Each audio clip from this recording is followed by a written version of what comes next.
Olá, pessoal. Tudo bem? Bom dia, boa tarde, boa noite. Na aula de hoje, a gente vai falar então aí sobre os moluscos. Essa é a aula de número 11.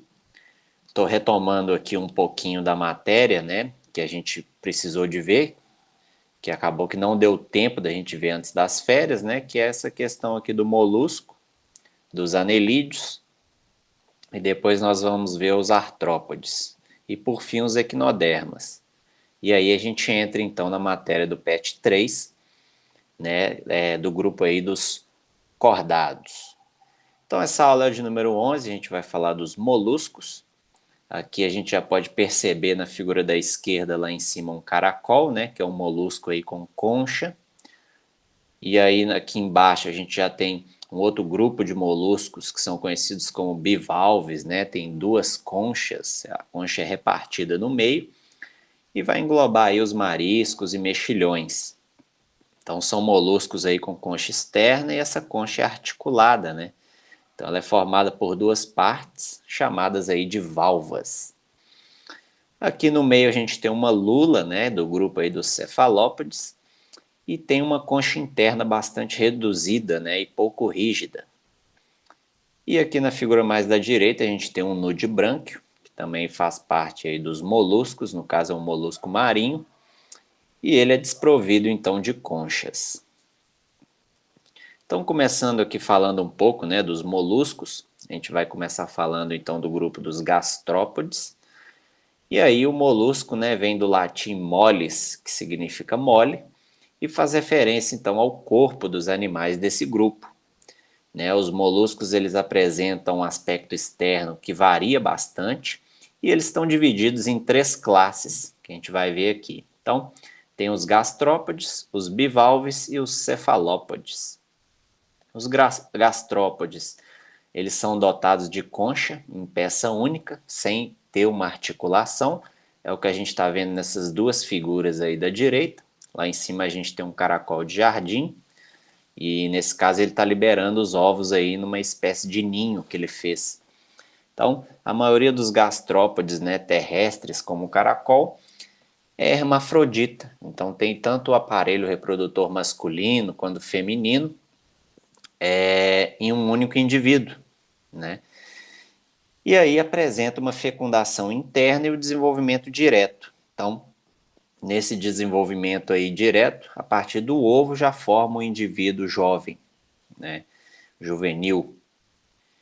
E esses gastrópodes, né, se locomovem graças a um volumoso pé, que está localizado nessa região ventral do corpo do animal, ou seja, na região de baixo do corpo ali, e possui espécies então que habitam um ambiente terrestre úmido, né, de água doce e o ambiente marinho. Aqui embaixo, na figura da direita, a gente está vendo um caramujo aí de importância médica, que é o transmissor da esquistossomose, do gênero então Biophallaria. E a concha dele, no caso, é achatada aí.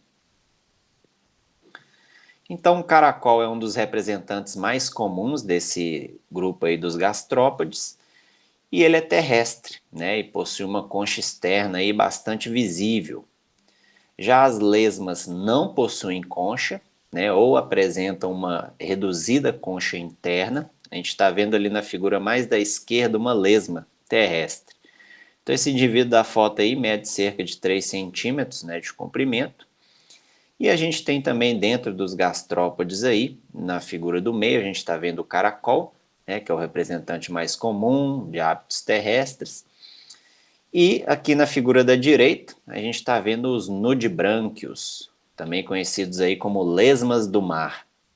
Então são indivíduos marinhos, né, e desprovidos de concha, como a gente pode ver aí nessa figura da direita. Então os gastrópodes terrestres, eles respiram por um pulmão, que vai estar localizado na cavidade do manto. O manto, né, é onde vai abrigar ali essa massa visceral. Então, na figura da direita lá em cima, a gente está vendo no caracol de amarelo um pulmão que está localizado nessa cavidade do manto, né, que é uma pele ali que está recobrindo essa massa visceral.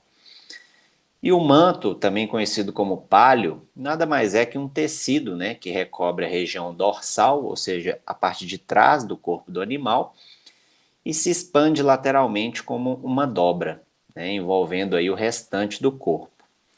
A concha ela é secretada, ou seja, vai ser produzida por esse pálio, né, por esse manto, e esses gastrópodes aí aquáticos, eles vão possuir também brânquias, né? Os que são do ambiente terrestre vão respirar por pulmões, mas os que estão no ambiente aquático aí vão respirar através de brânquias. No caso aqui na figura da direita, a gente tem um caracol, né? Representando aí essa concha, né? Que vai abrigar aí a massa visceral ali, a cavidade do manto.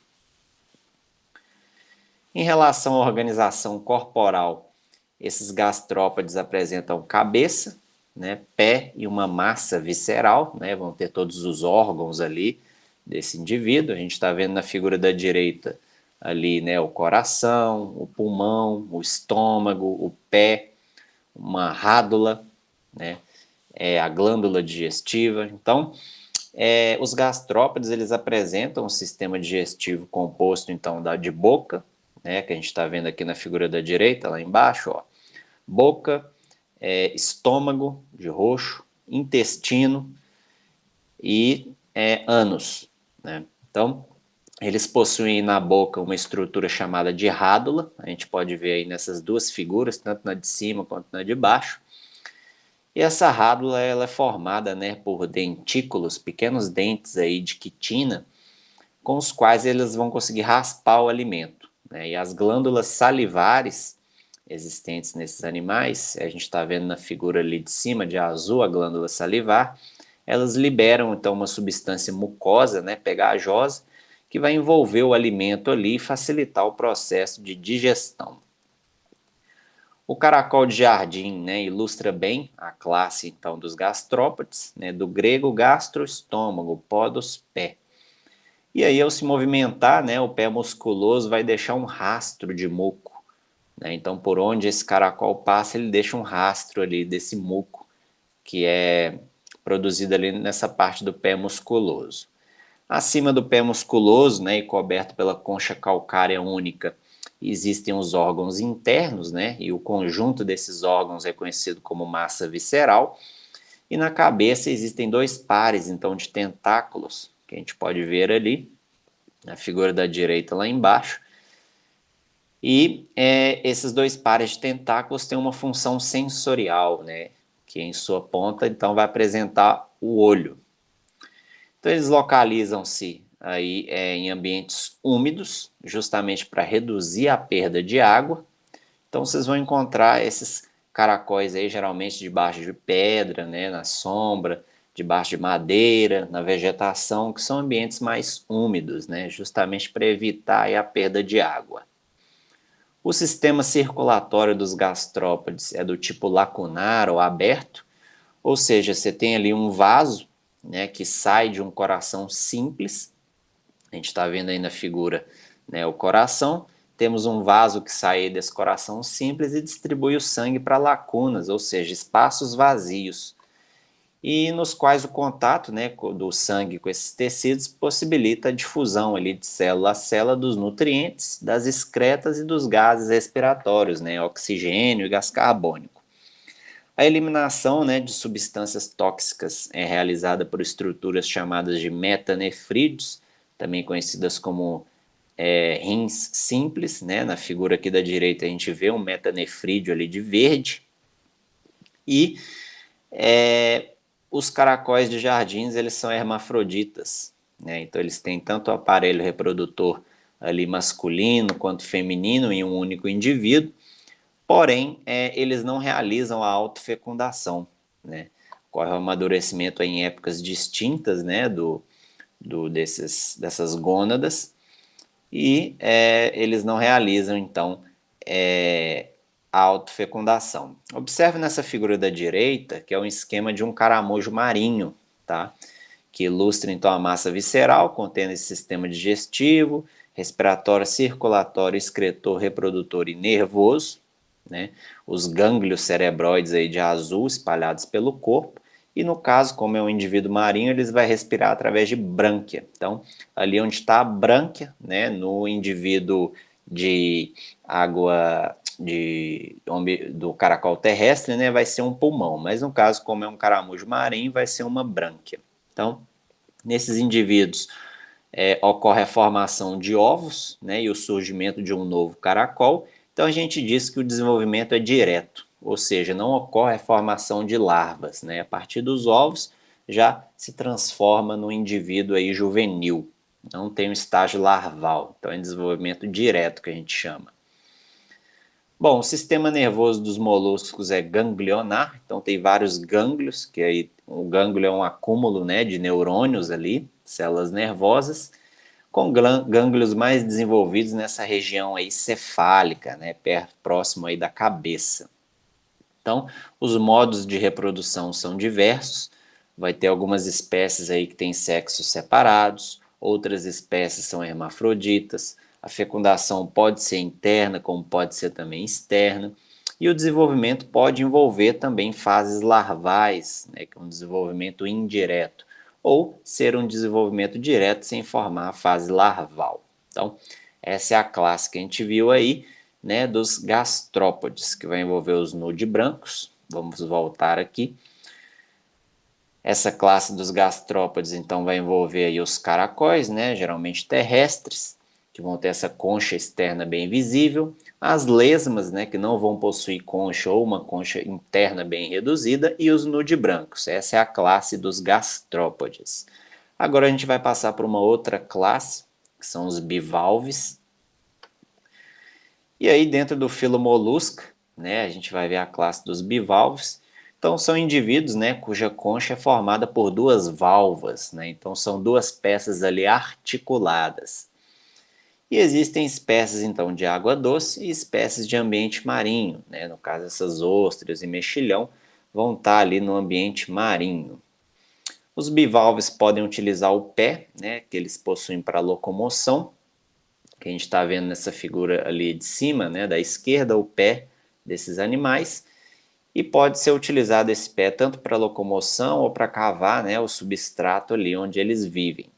Muitas espécies, entretanto, são fixas, né, no substrato, né, numa rocha, por exemplo, no fundo do mar, na areia ali, por fibras, né, chamadas fios do bisso, né, e esses fios do bisso são produzidos ali na base do pé desse molusco. Então, na figura da direita lá embaixo, a gente está vendo o mexilhão, né, de preto aí, que se fixa às rochas pelos fios do bisso. Já as ostras, elas são fixas também em alguns substratos devido à cimentação da valva ao substrato. Então, essa valva dela produz ali uma substância pegajosa, melequenta ali, que vai formar como se fosse um cimento e vai cimentar ela ali, fixar ela no substrato.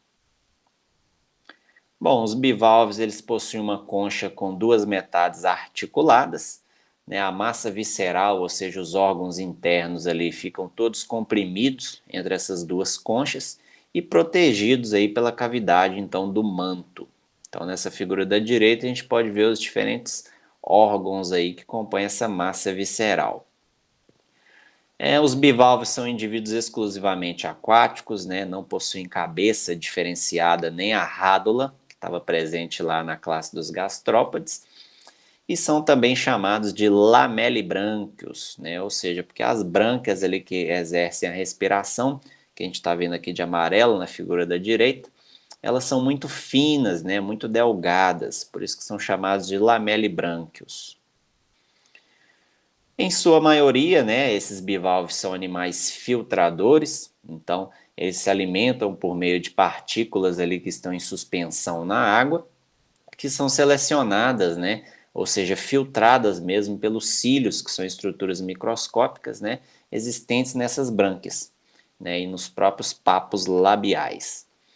Nesses indivíduos, né, as brânquias atuam tanto no processo de filtração do alimento, daquelas partículas que estão em suspensão na água, quanto nas próprias trocas gasosas, né, realizadas por esses indivíduos. Então, tem tanto função para alimentação quanto para respiração, né? Trocar, absorver oxigênio, eliminar gás carbônico aí no processo de respiração celular. Aqui na figura da direita a gente está vendo a organização interna de um bivalve, com alguns órgãos que compõem essa massa visceral, um destaque aqui na figura de baixo para as brânquias, que tem essa função dupla, né, na alimentação e respiração. Existem bivalves em que as espécies são de sexos separados, né, e existem os hermafroditas também, mas a maioria dos bivalves ali a fecundação é externa, né, então é lançado ali na água, né, ocorre a fecundação externa e tem um desenvolvimento larval, né, um desenvolvimento indireto.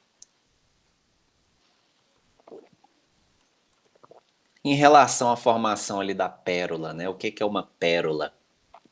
A gente está vendo aí nas figuras da direita. É a deposição, né, de camadas de material calcário, né, ao redor, por exemplo, de um grão de areia ou qualquer outro objeto estranho que se aloje ali entre o manto e a concha, né, aí forma essa deposição de material calcário e forma a pérola.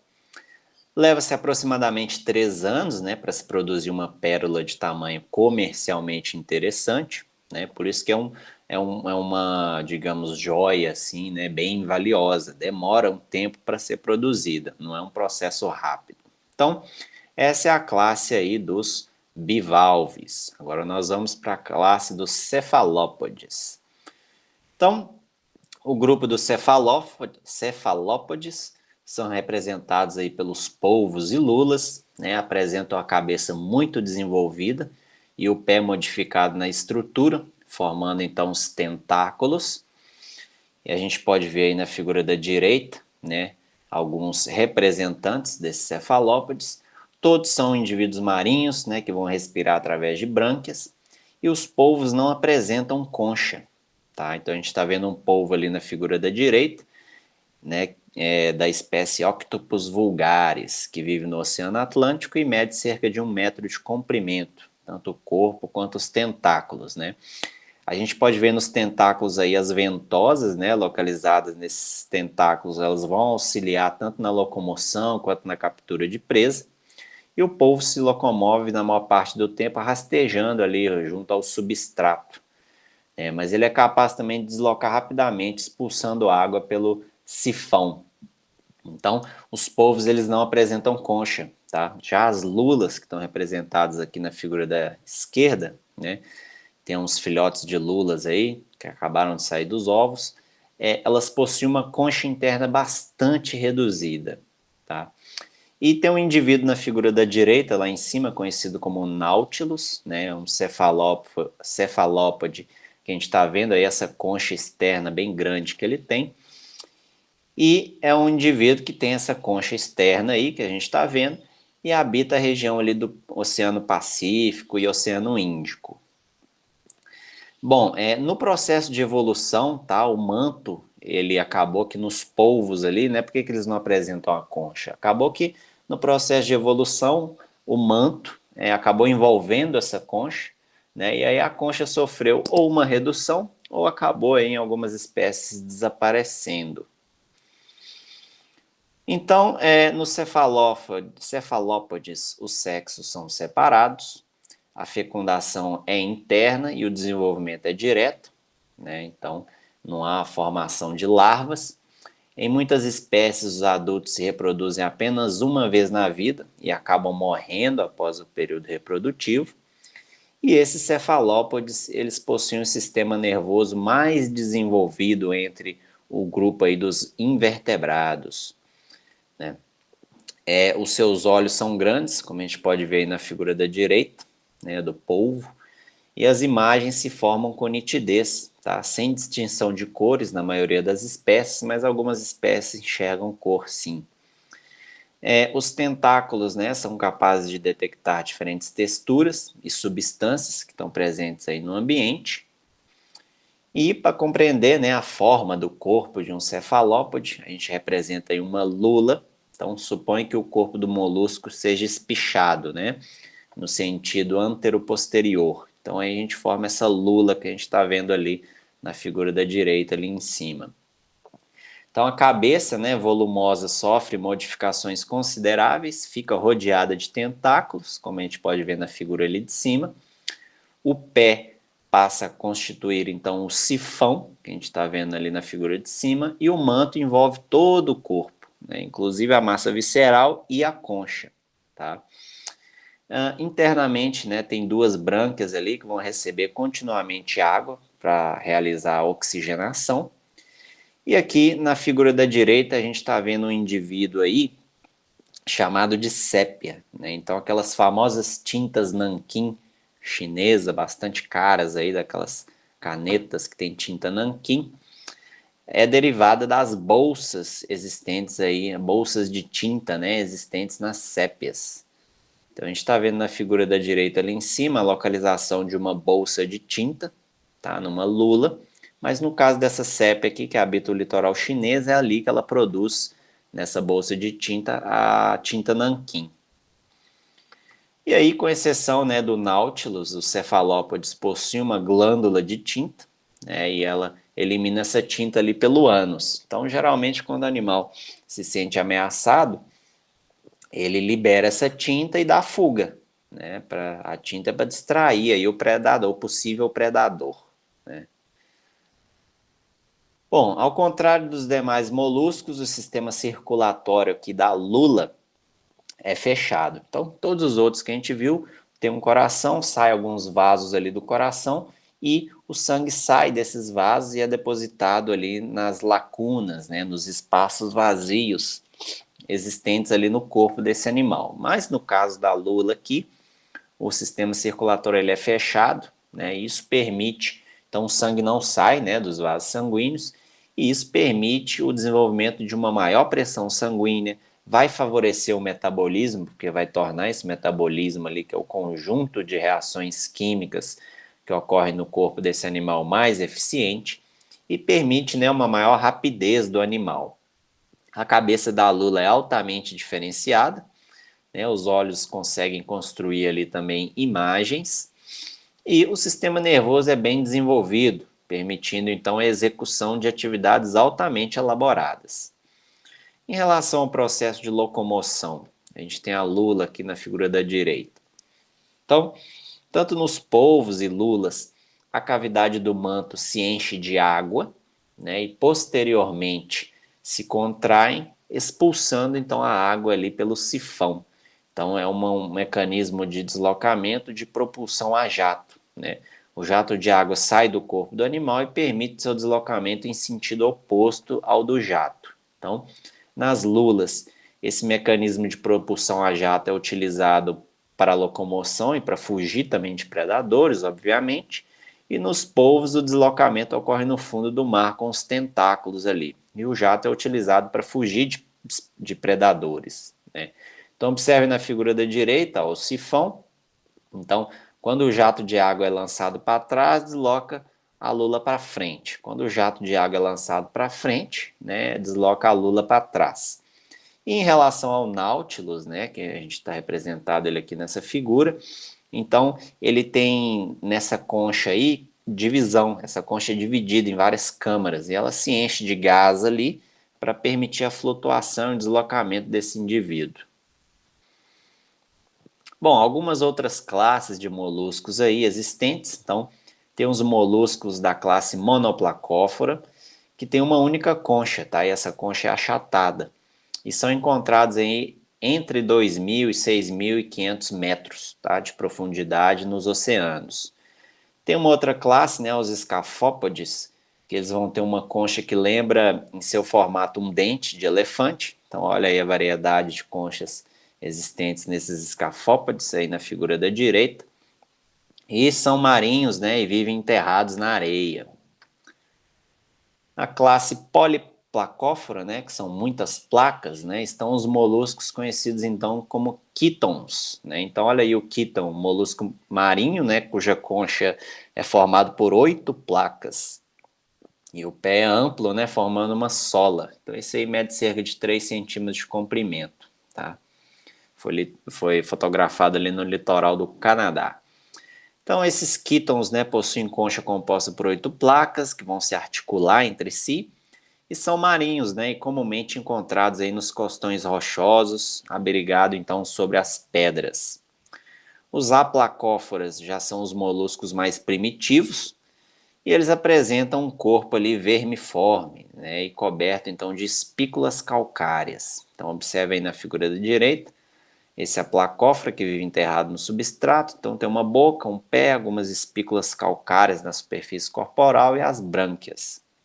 Então tem esse formato, né, de verme, vermiforme, coberto de espículas calcárias e vive no ambiente marinho entre 200 e 3.000 metros de profundidade. Agora nós vamos falar aqui, né, nessa aula dos anelídeos, né? Então essa já é a aula de número 11, né? E a gente está vendo aqui na figura da esquerda alguns grupos, né, de anelídeos aí. Temos as minhocas, os sanguessugas, os poliquetos, né? Então, os anelídeos, né, anelos significa anel, e como representante temos aí a minhoca, né, que é um animal comum nos jardins, né, tem um corpo comprido, cilíndrico e coberto de anéis. Observe aí nessa figura da direita em cima. Então a minhoca apresenta boca e ânus, e em um dos anéis que possui no corpo existe uma estrutura chamada clitelo. Observem aí o destaque nessa figura da direita lá em cima para o clitero.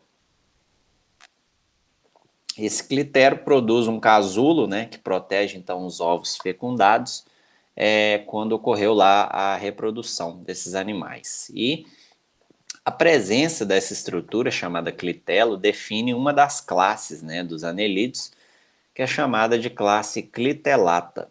E essa classe clitelata é subdividida em outros dois grupos, que são os oligoquetos, que são as minhocas, e os irudíneos, que a gente vai ver que são as sanguessugas. Então aqui nessa figura da direita lá em cima tem uma ampliação, ó, mostrando aí a minhoca, né, medindo 7 centímetros de comprimento. Então tem umas regiões ali externamente no corpo da minhoca em detalhe, né, os anéis, e também as cerdas na superfície corporal.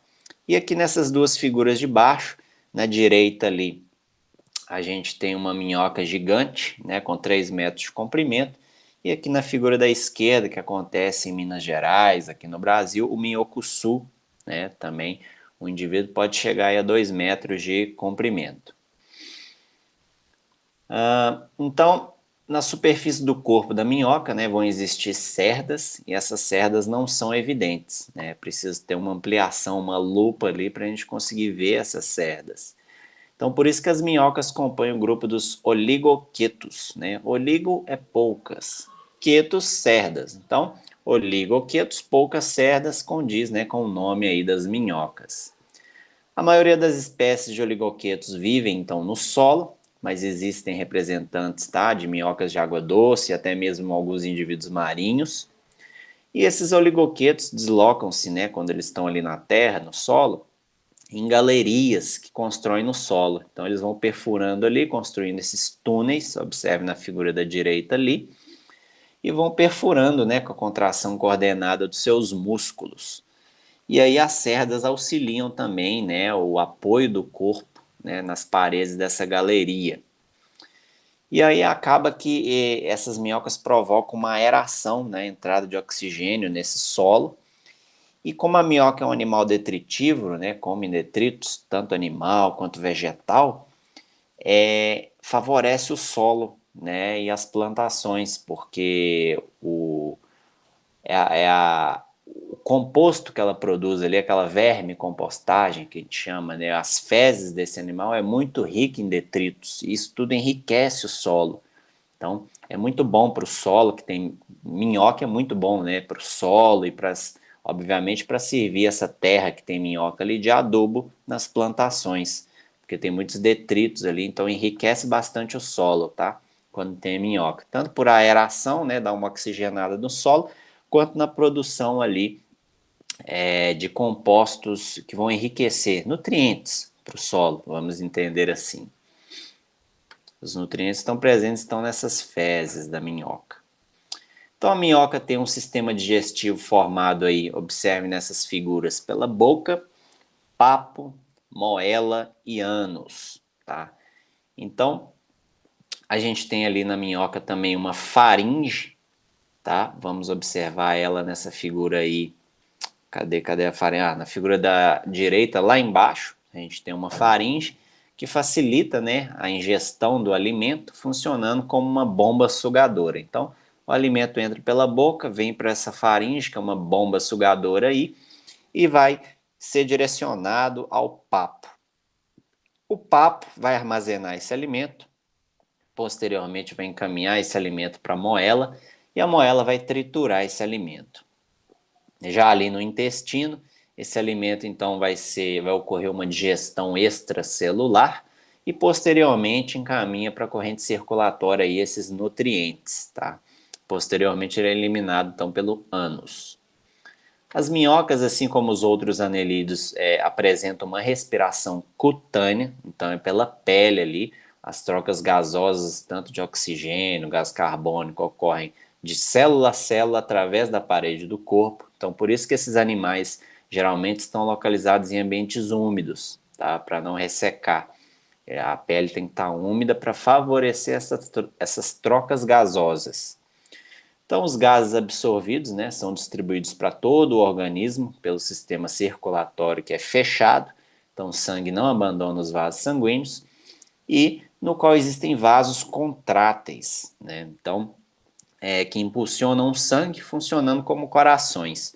Observe ali 5 vasos contráteis, né, 5 pequenos corações ali que vão impulsionar o sangue para o restante do corpo, tá? Na figura da direita lá em cima. Em relação ao sistema nervoso, né, ele vai percorrer ventralmente o corpo do animal, ou seja, a parte de baixo ali, representado aí de azul, né, esse cordão nervoso ventral. E é como regra geral, né, para os invertebrados, esse sistema nervoso geralmente está localizado na região ventral desses animais. E esse sistema apresenta então gânglios nervosos, né, que são acúmulos ali de células como neurônios, mais desenvolvidos nessa região cefálica, né, na região da cabeça.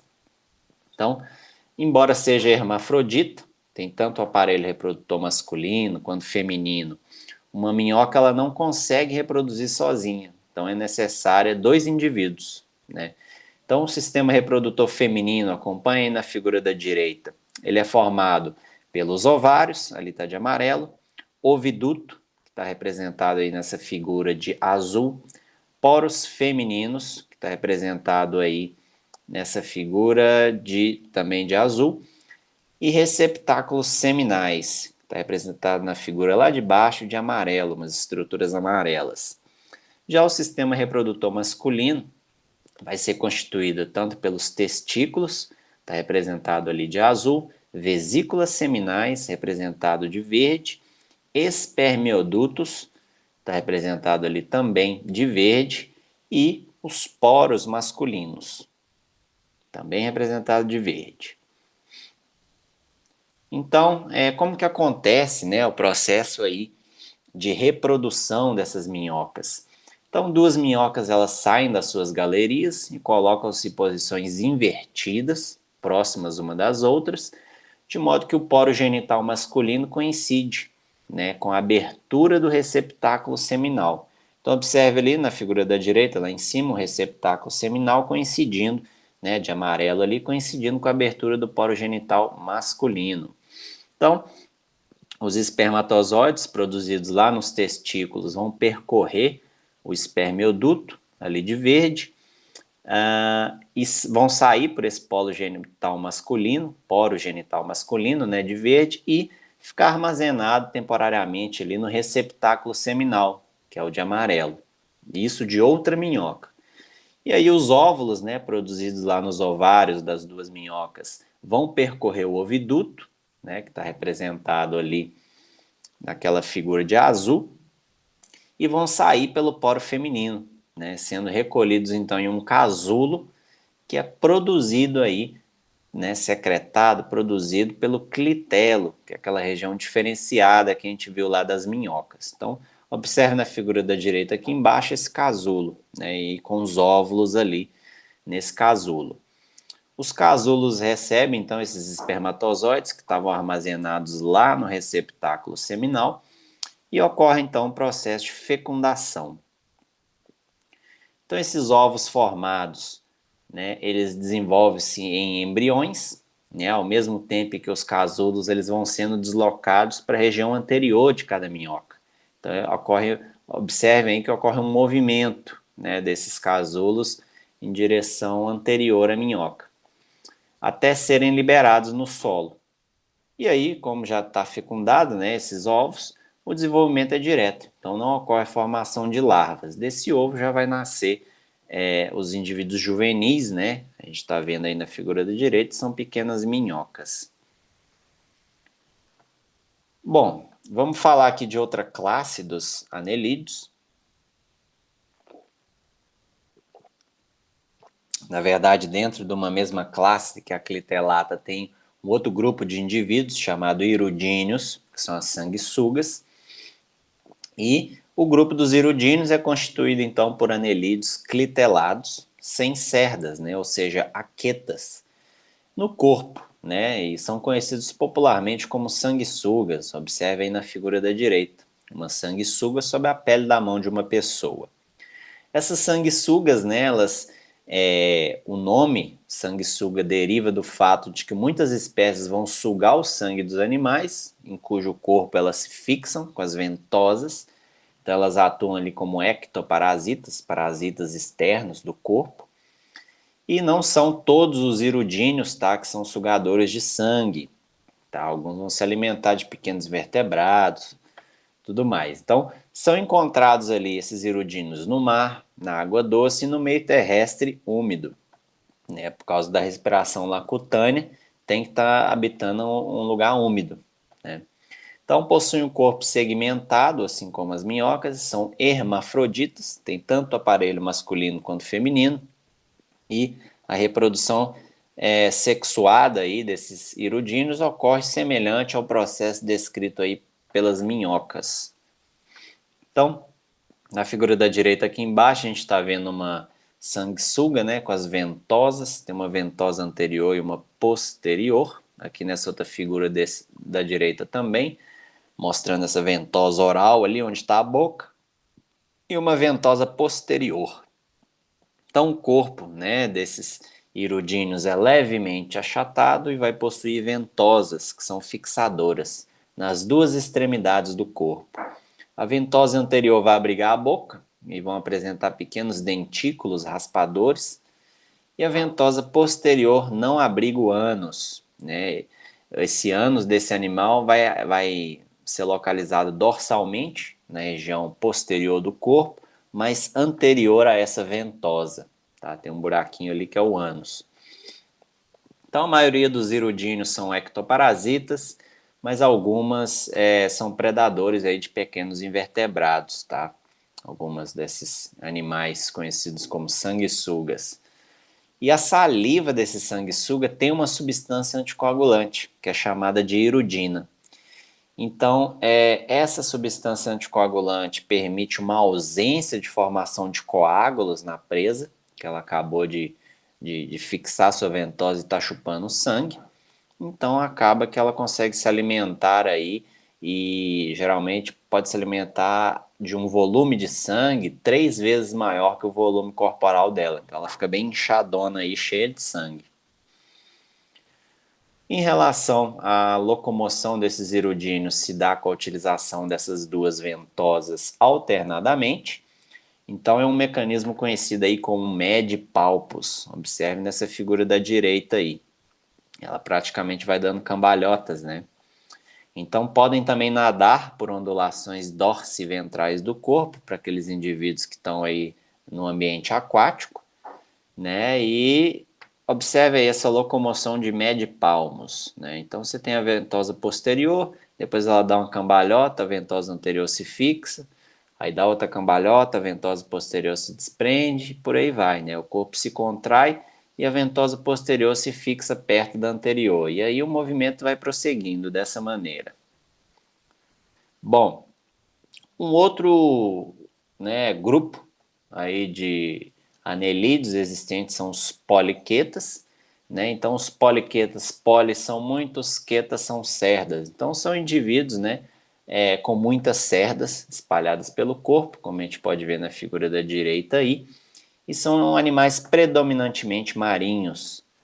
Então, os poliquetas têm os errantes, né, que são aqueles de vida livre, caminham livremente pelo solo oceânico e saem à procura de alimento. Né? Um poliqueta errante marinho aí nessa figura da direita, média de 7 a 10 centímetros de comprimento, e os animais dessa família são conhecidos aí como vermes de fogo, né?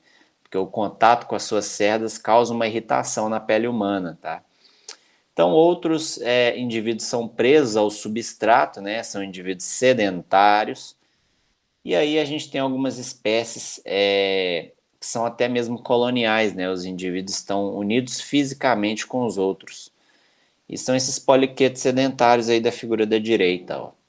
Eles constroem galerias ou diferentes tubos dentro dos quais eles vão habitar, né? E aguardam a chegada do alimento trazido aí pela água. Então, esse poliqueto sedentário vive fixo num substrato, né? A região anterior do corpo é modificada numa coroa de como se fosse tentáculos, né?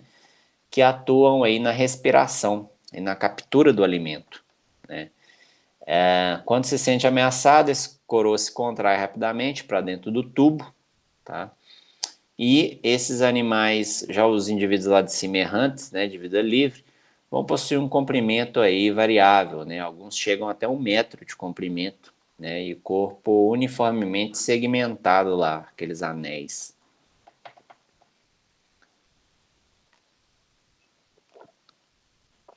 Cada segmento corporal desses animais, observe aí na figura da direita, ó, apresenta um par de expansões laterais bem desenvolvidas, que são chamadas de parapódios. Então, esses parapódios ali têm umas cerdas neles ali. E esses parapódios, né, têm essas pequeníssimas cerdas aí, e são usadas tanto para andar, quanto para nadar, quanto para escavar. Tá? Então, os parapódios também auxiliam nas trocas gasosas, porque eles são muito ricos em capilares sanguíneos, né? Então tem função tanto de alimentação, locomoção e respiração, né? A cabeça, né, é bem diferenciada, então a gente tem esses indivíduos aí, tem tentáculos, né, os olhos, né, tem uma faringe ali que se exterioriza, então ela é protrátil, né? Ela se exterioriza e contém fortes mandíbulas na ponta aí, que vai servir para triturar o alimento, tá? Em geral, os poliquetas eles são de sexos separados, tem poucas espécies, né, hermafroditas, que vai ter um indivíduo tanto masculino, né, as gônadas masculinas e femininas no mesmo indivíduo. E de uma maneira geral, a maioria se reproduz sexuadamente, né? Tem uma fase larval ali, então tem um desenvolvimento indireto, semelhante aos moluscos, tá? Daí eles estabelecem um parentesco evolutivo, porque nos moluscos a forma larval tem uma larva que eles chamam de trocófora, que é bem parecido com a larva desses poliquetas. E alguns poliquetas conseguem reproduzir assexuadamente também, tanto por brotamento quanto pela fragmentação do corpo, tá? Aqui na figura da direita, lá embaixo a gente tem um poliqueta de penacho, né? Então é um indivíduo aí, né, que constrói galeria ou tubos, né? E essa estratégia é fazer o alimento chegar até eles, né? Então esses penachos são irrigados por sangue e servem também para atuar como brânquias.